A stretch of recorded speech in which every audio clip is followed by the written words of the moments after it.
Nice to meet you. Good to see you again. You're welcome. Pleasure. You know, Europe has been by Ukraine's side since day one, because we know that the future of our continent is being written here.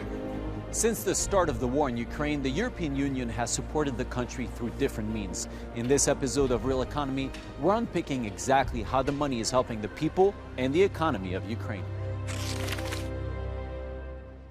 Our reporter Sasha Vakulina is in Ukraine to hear from the government and from a financial expert. And I'm here in Brussels to quiz the executive vice president of the European Commission on what's next for the EU and for Ukraine. But first, let's break down the numbers with this quick crash course. Total support from the European Union to Ukraine since the start of the war adds up to 50 billion euros. Of that, 630 million euros is humanitarian aid. Military assistance is about 12 billion euros. Nearly 8 billion comes in the form of grants, loans and guarantees from EU member states. And then over 30 billion is what's called macro-financial assistance. Much of this is used to finance important government expenses, like pensions, salaries, education and restoring infrastructure. The EU is also helping Ukraine deal with its energy crisis. It's donating 35 million LED light bulbs, 5,400 generators, and helping to repair the power grid. Longer term, the goal is to help Ukraine rebuild an energy network powered by renewables. On February 24, 2022, Russia unleashed a devastating war of invasion on Ukraine. At least 8,000 civilians have been killed, millions displaced, billions worth of infrastructure destroyed. But Ukraine is resisting. The World Bank estimated the cost to Ukraine of the recovery and reconstruction to be at around 320 billion euros. The impact of the war is even hard to comprehend as it rages on into the second year. But the country has not stopped. Last year, Ukraine suffered its sharpest economic downturn in more than 30 years, with a 30.4% drop in GDP. The war mobilized workers, disrupted industries and services, while also severely impacting Ukrainian agricultural exports, on which the country's economy largely depends. But according to Ukrainian analyst Olena Bilan, the economy has shown surprising resilience. In the first weeks of the war, the half of the economy was not operating. But later on, we saw quite a quick rebound in economic activity. It lasted until October, when Russia started its terrorist attack on Ukraine's energy infrastructure. But at the same time, businesses and people adjusted to these new challenges, to shortage of electricity. We see companies buying generators, accumulators, Starlinks, so small businesses, they all work despite the absence of centralized electricity.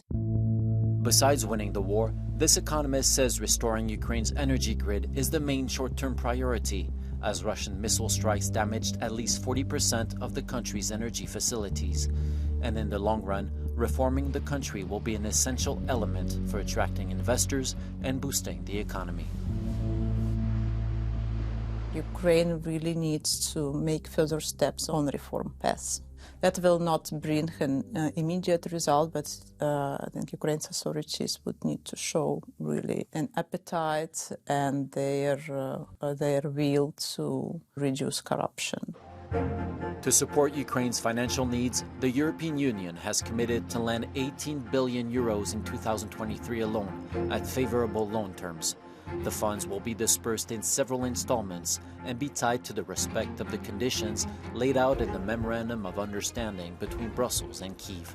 These include rule of law reforms, economic deregulation, and fight against corruption. According to Ukraine's Deputy Prime Minister, this package is a welcomed relief. It gives clarity, predictability to Ukrainian people, to Ukrainian citizens, and we are able to rest assured that we will be able to ensure our social function as a government. It's not only a significant sum of money for Ukraine, but this is the largest ever existing package which has been agreed at this level. So I'm sure that none of the 27 EU member states would say yes or would give a green light to that without having the whole clarity on the allocation of resources, on the needs to where it will be released. Ukrainian authorities predict a return to growth this year, but this will ultimately depend on the evolution of the war and the continued support of Ukraine's partners like the European Union. For more on this and on Ukraine's trade relations with the EU, we sat down for an interview with the Commission's Executive Vice President. The EU has agreed to loan 18 billion euros to Ukraine for 2023. Can you tell us a bit more about this financial assistance? This program is there to provide for basic financing needs of Ukraine government to basically cover the financing gap which Ukraine is facing. So IMF is estimating this financing gap in a range of $38–39 billion. So our 18 billion euros program provides substantial part of it, and other international donors like United States and other G7 countries, international financial institutions like IMF, like World Bank, are expected to provide as the remaining part. Let's move to trade now. We know there's already been an agreement between the EU and Ukraine since 2017. What has changed since the start of the war? Since the beginning of the war, we have agreed to unilaterally fully liberalize access to EU markets. So Ukrainian goods and services can enter EU without any tariffs or quotas. So this was a unilateral decision we took in June last year, and it lasts till June this year. And currently we are working on prolongation of these unilateral measures. Of course, the country is still at war, so it's impossible to know how much reconstruction will be needed. But what here at the European Commission do you think should be done in order to make sure that Ukraine can reconstruct after the war? There is this principle in international law on responsibility of aggressor to pay for the damage.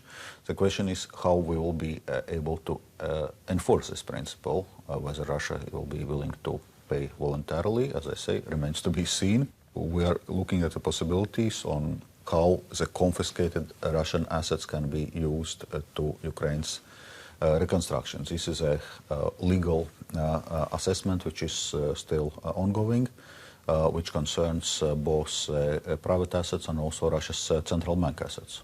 Well, thank you very much. Thank you. Thank you.